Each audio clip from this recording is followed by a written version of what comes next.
Good morning, everyone. Buenos días cada uno de ustedes. Aquellos que no conocen quién soy, yo soy Josh, uno de los pastores aquí.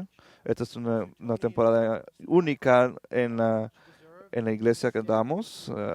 Tony está en un tiempo de sabático. Uno de los mejores, uno de los mejores pastores eh, va a estar predicando este verano. Yo he sido pastor aquí más o menos 4 años. Yo soy el pastor más joven por más o menos una semana acá. Marcas un poquito más, tiene 6 meses y Kayla tiene 3 y 4. Tengo 2 niños. Si ustedes que tienen un niño de 3 años, saben muchas preguntas. Muchas preguntas. Algunas son inocentes y quizá adorables. La vez pasada estaba en desayuno y mi hijo me preguntó, Jesús viajó en su carro a Jericó. Él quería saber qué tipo de carro Jesús tenía.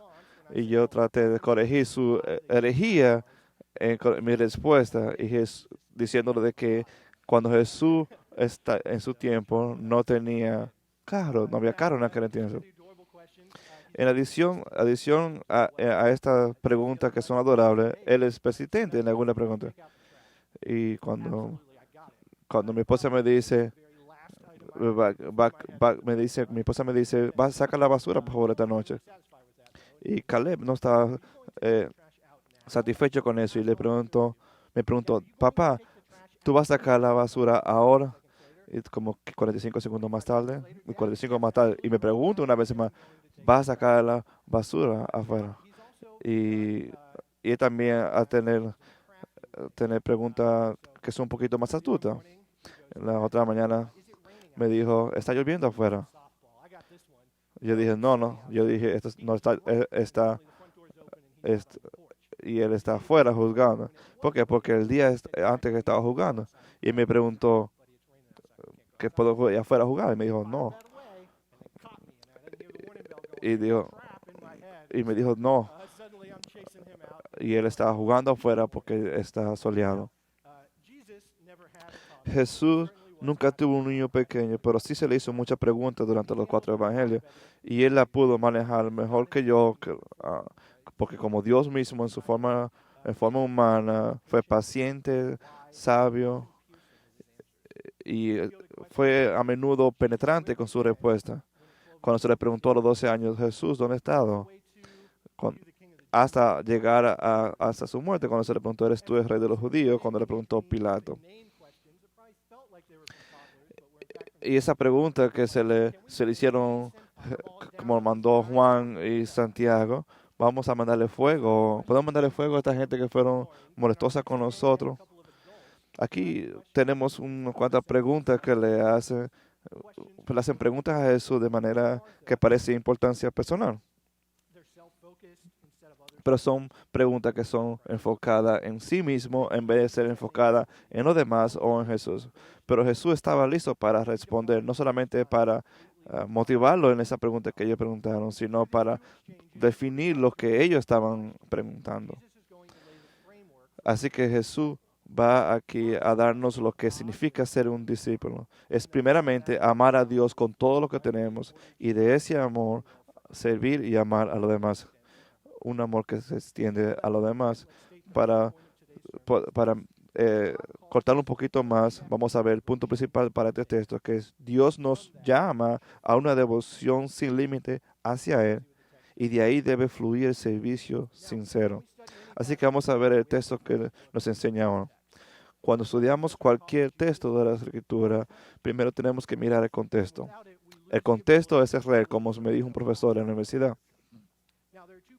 Ahora, alto tipo de contexto, el contexto literal y el contexto cultural histórico. El contexto literal se puede encontrar en la página de esa escritura y lo que es la cultura histórica se encuentra fuera de la escritura. El pasaje que tenemos hoy de frente, vamos a ver lo que es el contexto literal, que es lo que pasó antes y después de lo que se escribió este texto. Para recordar, el Evangelio de Lucas fue dividido en dos partes. La primera parte se convierte del 1 al 9. En el capítulo 9 en adelante es la segunda parte, donde es la narrativa del viaje, donde el pastor Manny predicó hace 2 semanas, comenzando esta segunda parte. Y la semana pasada, el pastor Walter predicó desde la primera mitad del capítulo 10, de Lucas, donde Jesús, enviando 72, lo recibió otra vez.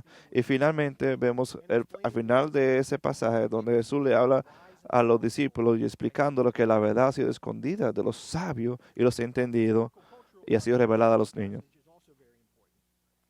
El contexto literario de este pasaje también es importante.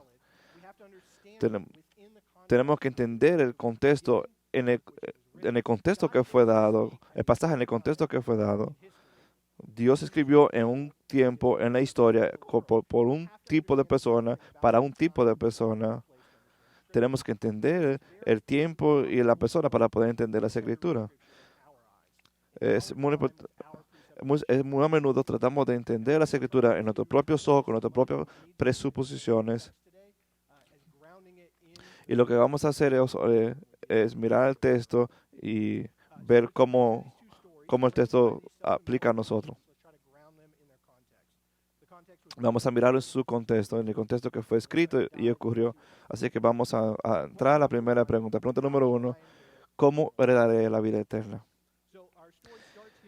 Aquí una historia comienza con un grupo de personas y entre medio de esas personas hay un intérprete de la ley o un abogado y se paró para poner a prueba. Maestro, ¿qué haré para heredar la vida eterna? Ahora, dice aquí, un intérprete de la ley o un abogado. Quizás tú tienes un pensamiento negativo acerca de lo que es un abogado.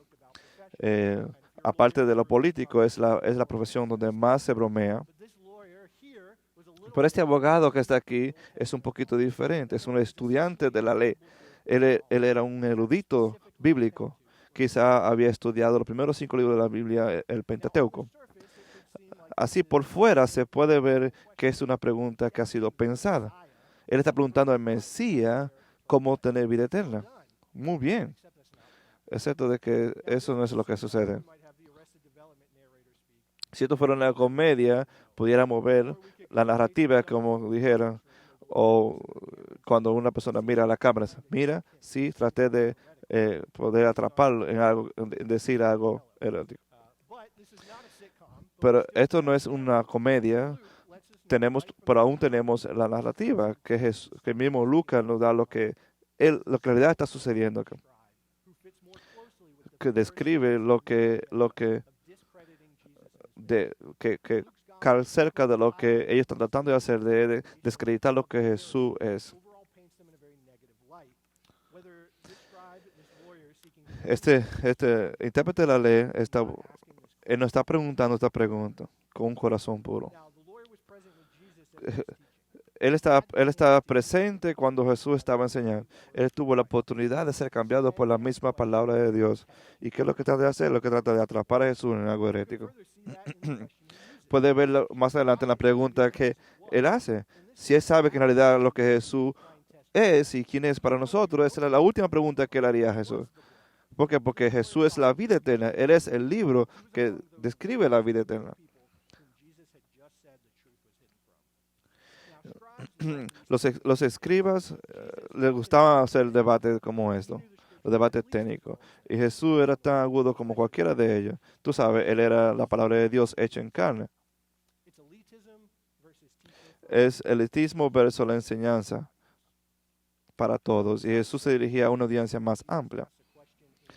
Y Jesús les hace la pregunta más adelante. En el verso 36 y 27 le dice, ¿qué dice la ley? ¿Cómo la ley? Y él le responde, amarás al Señor tu Dios con todo tu corazón, con toda tu alma, con toda tu fuerza y con toda tu mente. Y a tu prójimo como a ti mismo. Entonces lo que hace Jesús es hacer una pregunta para dirigir a este abogado o intérprete de la ley al Antiguo Testamento, para que él se dé cuenta que lo que Jesús está enseñando no está en contra de la revelación previa de Dios, sino que está cumpliendo con todo lo que vino anteriormente. Ahora, este abogado o intérprete de la ley tiene la oportunidad de poder responder su propia pregunta. Y esto es lo que hace, es bien similar a lo que sucede en Mateo 22 y Marco 12. Y en estos dos pasajes de Marco 12 y Mateo 22, Jesús mismo responde la pregunta. Pero aún en el medio de la arrogancia, este intérprete de la ley responde tal como Jesús respondió a nosotros los evangelios, que es hablando de Deuteronomio capítulo 6, versos 5, que es todo judío devoto iba a recitar de mañana y de noche, que es amar a Dios por todo su corazón. Y luego usa Levítico 19, que habla de amar a tu prójimo. Y es como una guía de amar a tu vecino o a tu prójimo. Es aquella persona que esté cerca de ti y que sea relacionado en tu propia religión. Y como Jesús le responde en el verso 28, tú has respondido correctamente. Haz eso y vivirás. Le da un mandamiento y le da una promesa. Y vivirá. ¿Está Jesús enseñando aquí una salvación por obra? Porque la pregunta que hace el abogado es que, ¿qué puedo hacer para heredar la vida eterna? Jesús no dice acá, haz esto y vas a tener vida eterna. Sino lo que dice, una devoción completa a Dios es la base de lo que te trae vida eterna. Y que de eso fluye las acciones que vamos a ver más adelante. Porque Jesús no le dijo, ¿qué tengo que hacer? Llega a conocerme a mí, yo soy la vida eterna. Pero Jesús todavía no ha sido explícito de lo que Él es todavía a todo el mundo. Amar a Dios con todo tu corazón significa amar a Jesús y la salvación que Él provee. Por ejemplo, Pablo escribe de que toda la ley es resumida en amar a tu prójimo. Este es el tema que vemos a través del Nuevo Testamento. Cualquiera que sea la prueba que los escribas traen, Jesús la ha pasado. Ese mantenido firme en la ley estuvo de acuerdo con el propio resumen del abogado y enfatizó su amor por Dios. Pero el abogado no estaba listo para simplemente dejar el debate ahí, sino que le hace una pregunta más. Le dice, ¿quién es entonces mi prójimo? Entonces, en el verso 30, en el verso 29, pero que él queriéndose justificarse a sí mismo, dijo Jesús, ¿quién es mi prójimo? En vez de decir, Jesús, gracias por esa enseñanza. Bueno, diciendo como gracias por esa enseñanza, te quiero hacer una pregunta para que me pueda aclarar un poquito más. ¿Quién es mi prójimo? ¿Qué es lo que quiere hacer? Él quiere simplemente justificarse a sí mismo. Y simplemente está buscando una respuesta que fuera aliviar la demanda. Y quería tener crédito por su obediencia. ¿Qué andaba buscando? Él andaba buscando, el abogado buscaba una obediencia mínima y requerida, pero Jesús exige una obediencia total. El abogado quiere crear una categoría de un no prójimo, quiere un balde para poner lo que no le gusta y que son inconvenientes para amar. Era común que el pueblo judío trazara una línea entre ellos y los que estaban fuera de la comunidad, los mismos estándares para amar a tu prójimo que se aplicaba a tus compañeros judíos no necesitaban aplicarse a lo de afuera. Entonces, él quería poner esa línea. Entonces, en vez de Jesús jugar ese mismo juego que quería jugar, Jesús lo que hace es borra esa línea por completo. ¿Y lo hace como? Con una parábola. Entonces, en el verso 30, introduce esta historia. Jesús le responde, habla de, respondiendo Jesús le dijo, cierto hombre bajaba de Jerusalén en Jericó y cayó en manos de salteadores, los cuales después de despojarlo y darle golpes, se fueron y dejándolo medio muerto. Jesús comienza aquí con una parábola, uno de los métodos favoritos de la enseñanza del Nuevo Testamento. La primera parábola que vemos en este libro de Lucas es en el capítulo 8, donde habla de las tierras fértiles, de los 4 tipos de tierra. Kendall define una parábola como una historia simple que ilustra una verdad profunda. Snodgrass también dice que las parábolas fueron los medios que Jesús usó con frecuencia para explicar el reino de Dios y mostrar el carácter de Dios y la expectativa que Dios tenía para los humanos. Que las parábolas vienen en todas formas de tamaños, pero muchas de ellas tenían algunos componentes básicos. eran puestas en un escenario y un conflicto que eran bien familiares para los oyentes y eran dadas para que pudieran ayudar a cambiar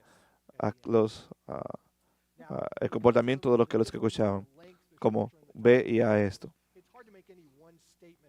Es difícil hacer una declaración sobre las parábolas, pero Jesús nos dice que nos da una regla de cómo interpretar la parábola. Antes, en este mismo evangelio de Lucas, en el Lucas 8, le dice a sus discípulos: a ti se te ha dado el secreto del reino de Dios, pero lo demás les ha dado en parábola, para que viendo no vean y oyendo no comprendan. Esto está relacionado directamente con versículos que preceden del texto de que el Padre había escondido esta cosa de los sabios y los entendidos y la había revelado para los niños. No importa cuánto conocimiento, entrenamiento, educación o brillantez tú tengas, uno no podrá poder entender el secreto de los reinos. Solamente el Espíritu Santo puede hacer eso. Si tú eres creyente, significa que el significado completo de la enseñanza de Jesús está disponible para ti. Pero eso no significa que no debemos usar nuestro conocimiento y estudio para comprender mejor lo que le enseña la Biblia. Así que vamos a ver qué es lo que Jesús está diciendo aquí con esta parábola. Como dijimos, una parábola a menudo se ubica en algún lugar familiar para los oyentes. Es tentador dar un ejemplo de nuestro tiempo y cultura y traducir esto a nuestra cultura, a nuestra historia, y decirlo en un contexto moderno. El problema cuando hacemos eso con una parábola es que es casi imposible hacerlo perfectamente. Existe la posibilidad o la probabilidad en que las cosas se pierdan a traducirlo. Tenemos que tratar de entender la parábola como habrías dado, como lo entendieron los oyentes originales. Y eso requiere trabajo para comprender el contexto. Snodgrass dice una vez más: cualquier interpretación que no respire el aire del primer siglo no puede ser correcta. Así que tomemos una respiración profunda y veamos cómo podemos entender lo que Jesús está diciendo en esta conocida parábola. Yo sé que ustedes todos han estado bien con la geografía de Israel del primer siglo.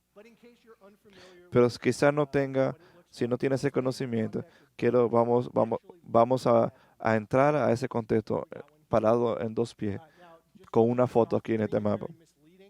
Lo que es verde se ve un poquito ahí. Lo verde es como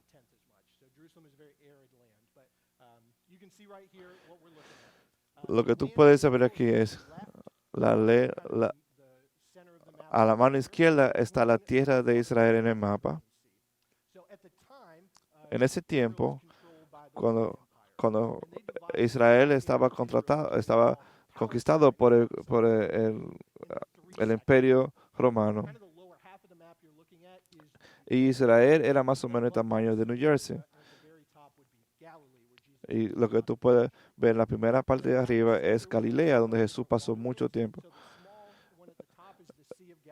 Lo que puedes ver arriba es el mar de Galilea. Y abajo tenemos aquí el mar muerto. Y dentro de esa línea que quizás no puede ver, que están ahí azules, es el río de Jordán. Ahora, es difícil verlo en este mapa. Hay una ciudad que está cerca del Mar Muerto y después a la derecha está Jericó. Y eso es lo que estamos viendo aquí. Y como el pastor Manny habló hace 2 semanas, los judíos y los samaritanos se odiaban mutuamente. Entonces los judíos usaban otro camino para evitar Samaria. El camino más derecho era por Samaria.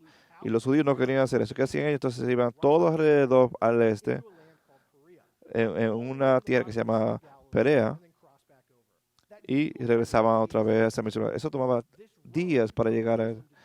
Y este camino de Jerusalén a Jericó. Era el comienzo de este viaje.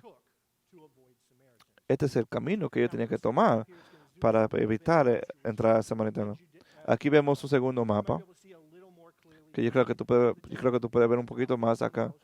Es más o menos 15 millas, y cuando tú pierdes más o menos una milla en subir por el monte de los Olivos, cuando tú vas, esto parece que te vas a caer de tan alto que está esa montaña. Más o menos toma un día para subir este monte y más o menos de un día para bajarlo. Entonces, este camino se llena de curvas y tiene mucho valle y y cuevas. Y así que no podía ver lo que está al frente de ti por la carretera, y había muchas personas que estaban para robar. Este es el contexto en el que Jesús está dando. Su audiencia quizá habían caminado por ese mismo lugar, pero ellos estaban familiarizados con esta historia. Así que Jesús comienza esta historia una escena familiar. La identidad de esta persona que aparece aquí, que ha sido robada, no es importante, no tiene ningún nombre, pero lo que sí podemos ver es que ha sido robado por ladrones y ha sido dejado como muerto. Es un evento que ha sido brutal y cualquier persona que viajaba no deseaba que eso le pasara. Entonces Jesús nos da una escena aquí que ha sido familiar para los oyentes, y en el verso 31 32 sigue: por casualidad cierto sacerdote bajaba por aquel camino, y cuando lo vio pasó por el otro lado del camino. De mismo modo también un levita, cuando llegó al lugar y lo vio, pasó al otro lado del camino. El abogado, el intérprete de la ley, pasó mucho tiempo estudiando las escrituras, y probablemente se sintió con afinidad con el sacerdote que aparece en esta historia. Para este abogado, intérprete de la ley, posiblemente el sacerdote era el héroe de esta historia, pero no es lo que sucede. El- Los sacerdotes trabajaban en el templo realizando sacrificios en el nombre del pueblo, y ellos trabajaban por toda una semana y luego rotaban su servicio. Y entonces ellos salían de la ciudad y posiblemente se quedaban en Jericó. Así que Jericó no es la misma Jericó que encontramos en Josué, sino que esta ha sido construida por Herodes y se convirtió en un lugar deseable para vivir fuera de la ciudad. Tenía plantación, tenía acueducto, y aquellos que eran contemporáneos con Jesús, la, la mitad de aquellos que se veían en el templo vivían en Jericó. Así que era común que los sacerdotes caminaran por este camino. Entonces, los, ellos vinieron y se encontraron con una persona que necesitaba ayuda. ¿Y qué hace este sacerdote? Simplemente pasa al otro lado. No siquiera quería estar cerca de esta persona. Pero el abogado fariseico, esto debió doler. Pero vino un levita y también parte del liderazgo religioso. Los levitas ayudaban a los sacerdotes en su trabajo, pero aunque parece mirar un poco más cerca al hombre, decide pasar al otro lado opuesto y seguir caminando también. Dos oportunidades para los liderazgo religioso, y no hicieron nada. No sabemos por qué estos hombres hicieron esto. Y Jesús no nos da una motivación por la cual ellos hacen eso. Lo que es claro y vital es que estos líderes fallaron en mostrar misericordia para una persona que necesitaba misericordia. Satanás conoce la palabra de Dios. Hay personas ateas que enseñan la palabra. Hay pastores y maestros que enseñan la palabra de Dios, pero que no necesariamente son hijos de Dios. Lo que esta palabra nos enseña, nos expone el vacío de la religión sin amor. Como dijo el profeta Oseas, Dios desea misericordia, no servicio. Ellos eligieron lo que es la conveniencia, eligieron el camino mejor, Cuando los líderes religiosos anteponen su protección a la compasión de los demás y rechazan las enseñanzas de Cristo, se convierten en los villanos de la historia. No confíe en ningún líder religioso para ser perfecto. No lo somos. Puede haber ocasiones en las que te decepcionamos. El que no te defraudará es el Padre que está en los cielos. Ahora, regresando a la historia, la pregunta es ¿quién va a ayudar a esta persona que está moribundo? Cualquiera que fuera la compasión del grupo que escuchaba, probablemente esperaba ahora a un laico judío, quizá otro judío simplemente. Pero Jesús tenía una visión mucho más grande en mente. Verso 33. Pero cierto samaritano, vamos a parar. Pero escuchar la palabra samaritano, tú puedes escuchar, tú puedes ver cómo es una puñalada o una galletada en su cara cuando ellos escucharon la palabra samaritano.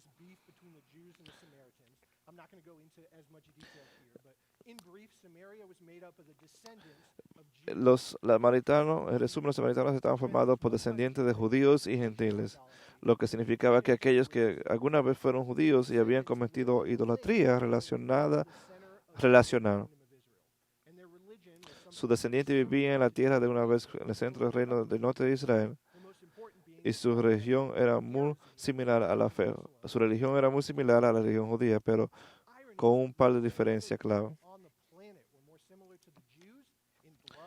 No, no había otro pueblo más similar al pueblo de Israel como este pueblo, pero ellos odiaban al pueblo de Samaria. Simplemente hablar con un samaritano es lo mismo que comer cerdo.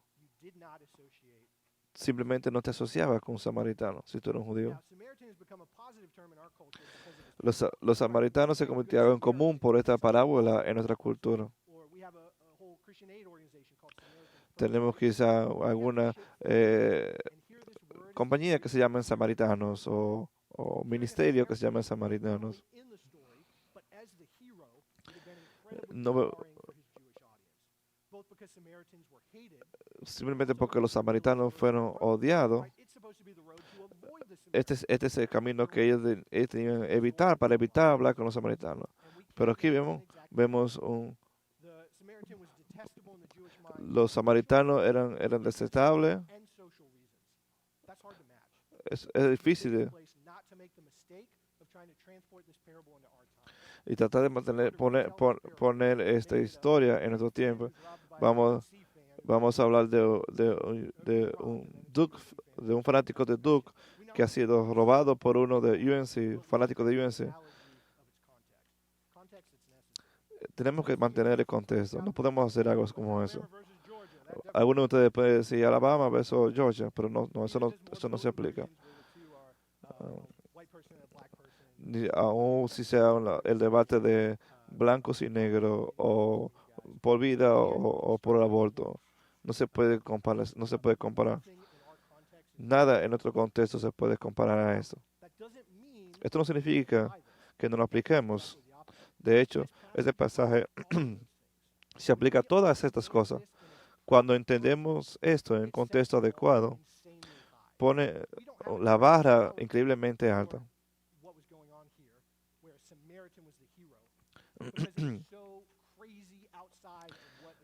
Es algo loco pensar que una persona samaritana pueda estar en esta historia.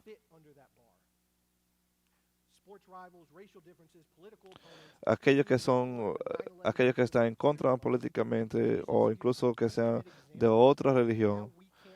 Y Jesús puede nos da a nosotros el mayor ejemplo y y ahora no podemos encontrar un ejemplo fuera de ese límite. Secándose le vendó sus heridas y derramó aceite y vino sobre ella, y poniéndolo sobre su propia cabalgadura lo llevó a un mesón y lo cuidó. Cuídalo, y cualquier cosa que gaste más, yo te lo pagaré cuando regrese. La compasión puesta por este samaritano se ha sido demostrada por esas acciones. Él simplemente ha limpiado las heridas y lo ha llevado en su cabalgadura a un hotel. no solamente se queda ahí toda la noche, sino que paga para que, para que cubra todos los gastos que tenga. Y no solamente eso, sino que está comprometido a pagar lo que gaste Ezra. Es algo que vemos que es algo que cuesta y que es práctico. Y Jesús le pregunta, ¿cuál de estos tres aquí tú piensas que es el prójimo? Y él le respondió, aquel que le mostró misericordia. Y le dice, tú a lo mismo. Él simplemente no puede poner ni siquiera la palabra Samaria o samaritano en su boca.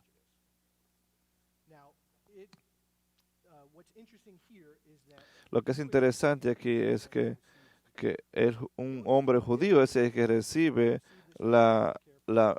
su cuidado. Jesús hace algo que es brillante, haciendo de que el judío es el que recibe el cuidado. De que también amar a tu prójimo no significa simplemente hacer algo por aquello, sino también recibir un cuidado de tu prójimo. En mi casa llegamos al punto de que teníamos que cortar el césped de la casa. ah, el césped estaba tan grande que se podía ver de lejos. Un vecino vino y tocó la puerta de nosotros. Y me dijo, yo sé que tú no dejas que tu césped crezca tanto. ¿Quieres que te lo corte? Y lo que, y lo que yo debería hacer es agradecer y dejar que él lo haga por mí. Pero en vez yo estaba avergonzado de que mi yarda estaba tan fea, de que aún un vecino frente a mí fuera por medio de esa yarda, fuera a querer cortar mi yarda. Yo le dije que no. Yo le dije, no, yo lo hago.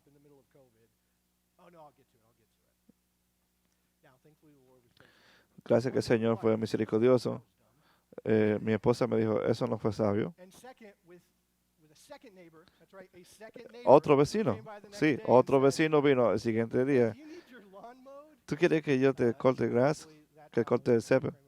Y ahora sí estaba en un corazón correcto para decir sí, sí, gracias por hacerlo.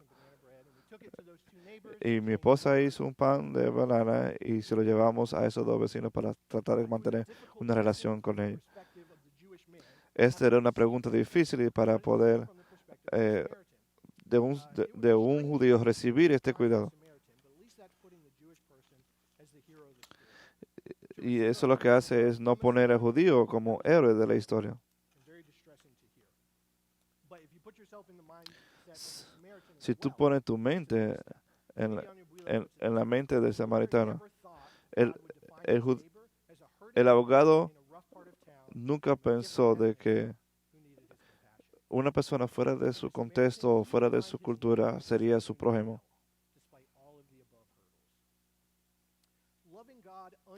Amar a Dios incondicionalmente es el camino hacia una relación con Él. Como cristianos, estamos nosotros eh, caracterizados por ese amor, su compasión, de una manera. Si continuamos, pasamos alto a aquellos que están en el apuro físico, económico, social, probablemente necesitamos retroceder y preguntarnos realmente con todo lo que somos. Si estamos amando a Dios con todo lo que somos. Nuestra relación con Dios nos da nuestra identidad y nosotros después aplicamos esa identidad en el mundo donde vivimos. El intérprete de la ley está buscando simplemente una respuesta fácil. Y Jesús lo que hace le da la verdad que es difícil de recibir. Entonces, ¿cómo nos movemos de ahí? Es una pregunta de día a día. Él escuchó la palabra. ¿Lo haría? ¿Lo haríamos nosotros?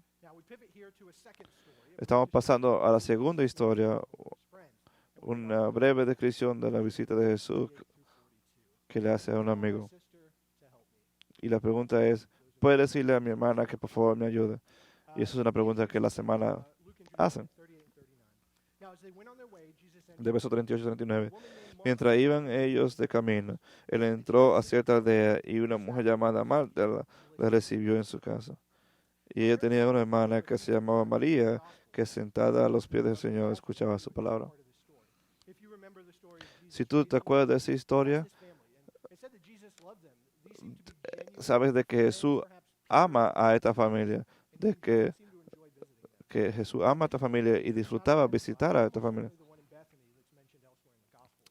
E- e- Esta, esta, ellos se encuentran en Bethany, que vemos en otro evangelio, que esta solamente sería la última parada antes de llegar al Monte de los Olivos. Así que Marta le da bienvenida a Jesús en su casa. A- a ella puede ser la mayor de las dos hermanas por la misma pregunta que hace a Jesús. Eh, eh, la, la mujer en aquel tiempo no estaban permitidas estudiar con los rabinos. Solamente esta era una posición reservada para personas, discípulos varones. Pero aquí estaba María, escuchando y siendo una discípula de Jesús. En el tiempo de Jesús había muchas mujeres que seguían y eran discípulos de Jesús. Estaban, no solamente estaban aquí para hacerle comida a Jesús, sino que estaban aquí para seguir a Jesús de manera personal. María y Marta caen en este grupo. Y, y Jesús y Lucas usa el término Señor y no Jesús para darle a entender de que Marta y María eran discípulos de Jesús también. Y le dice, Señor, tú no te cuidas, no te preocupas de que ella me deje hacer todas estas cosas muy solo. Y le dice Jesús, Marta, Marta, tú estás preocupada y molesta por tantas cosas, pero una sola cosa es necesaria y María ha escogido la buena parte, la cual no será quitada. Marta ve cuál es el problema. Ella debería estar en los pies de Jesús escuchando, pero ¿qué es lo que está haciendo? Ella está preocupada por tantas cosas que está haciendo. Y hay un principio aquí, que es el principio que tenemos aquí es para poder servir a los demás, tenemos que estar primeramente bien con el Señor, estudiando su palabra. Pero Jesús nunca dice eso.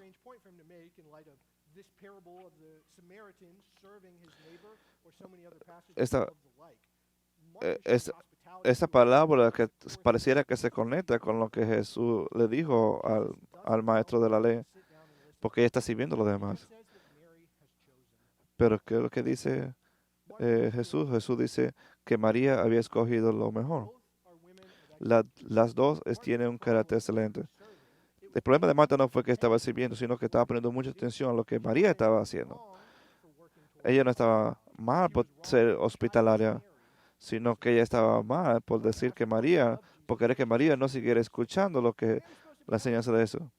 Y, y ella dice, María debería estar ayudando. Ella está quizá pensando de que María está preocupada por otra cosa, que está distraída y está dejándola ella sola servir. Y en vez de servir, en vez de pensar en que ella está sirviendo a su Señor, está pensando en lo que María está haciendo. Eso suena como nosotros. ¿Cuánto estamos nosotros fallando a hacer un servicio porque estamos pensando en lo que la otra, aquellos que están alrededor de nosotros, en vez de enfocarnos en el Señor Jesús? Y estamos comparando o juzgando. Jesús estaba correcto de llamar la atención a Marta. Y nosotros deberíamos llamar la atención de vez en cuando hacemos algo así. Ella está escuchando la palabra de Dios cerca. María está escuchando la palabra de Dios cerca de Jesús. Jesús dice, ella está haciendo lo que es necesario, que es escuchar la palabra de Dios. ¿Cuánto estás tú escuchando la palabra de Dios? Hay un tiempo para ir y hacer, y es necesario, pero también un tiempo para escuchar y sentarnos. Tenemos que tener los dos en diferente tiempo. Estas dos historias,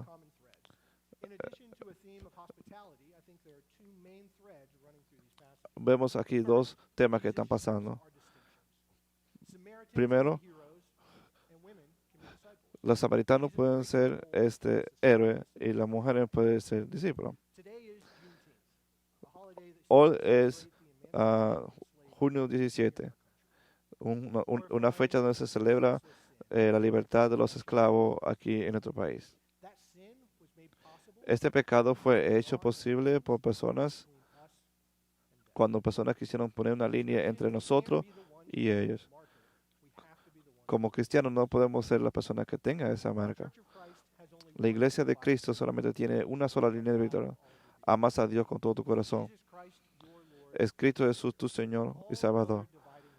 Toda otra línea divididora debe ser borrada. La eternidad será pasada con personas que serían de toda tribu, ah, etnia, adorando al Señor. Ruso junto con ucraniano, republicano y demócrata van a estar por toda una eternidad después de creer en Cristo Jesús. Entonces, ¿por qué nosotros estamos eh, tenemos tanta obsesión o obsesivo para, para saber quién es nuestro vecino? La segunda, lo segundo que vemos aquí es la devoción. Tenemos que amar a Dios con todo lo que tenemos, con toda la fibra de nuestro corazón. Y también nos dice que tenemos que amar a nuestro prójimo.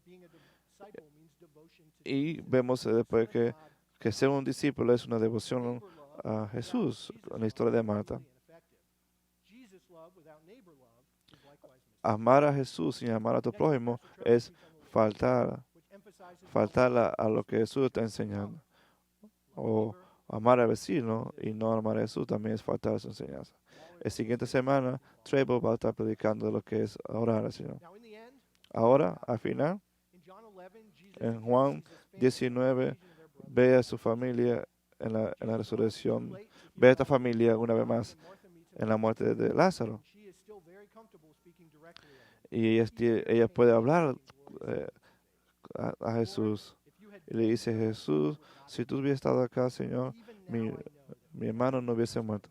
Pero incluso ahora sé que todo lo que tú pidas a Dios, Dios te lo dará. Y más adelante Jesús le pregunta, ¿qué ella cree?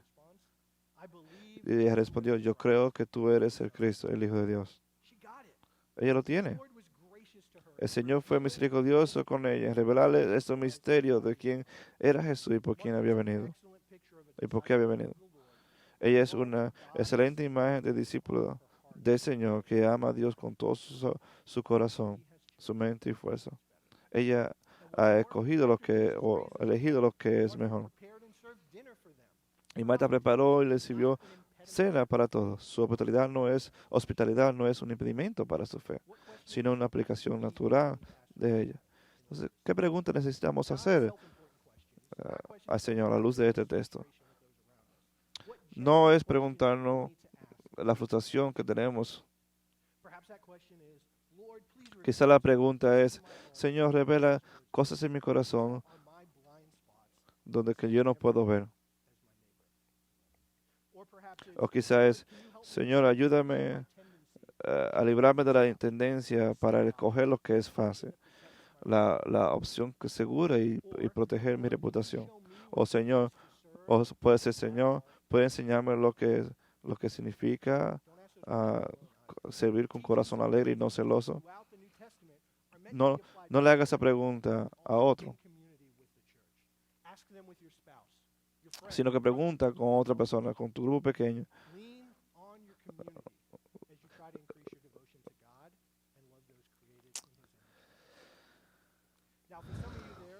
Para algunos de ustedes que tienen quizá preguntas diferentes, es quizá o quizá algo similar a lo que le preguntó este abogado al principio, que hacer algo para Dios,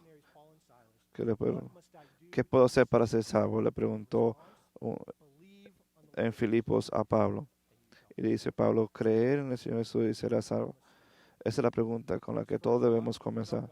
Primero debemos amar al Señor con nuestro Señor, con todo nuestro corazón, amar y mente. Entonces podemos buscar amar a los demás. Vamos a orar.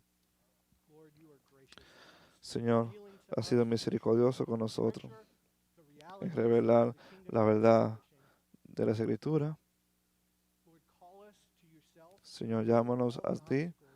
Remueve todos los obstáculos, Padre Santo, para amarte.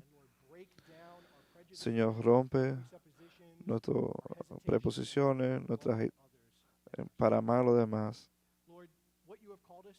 Lo que tú nos has llamado, Señor, es simple y difícil. Y no lo podemos hacer sin tu fuerza. Sé con cada uno de nosotros cuando nosotros buscamos vivir lo que tú nos has enseñado. Y oramos en Cristo Jesús. Amén.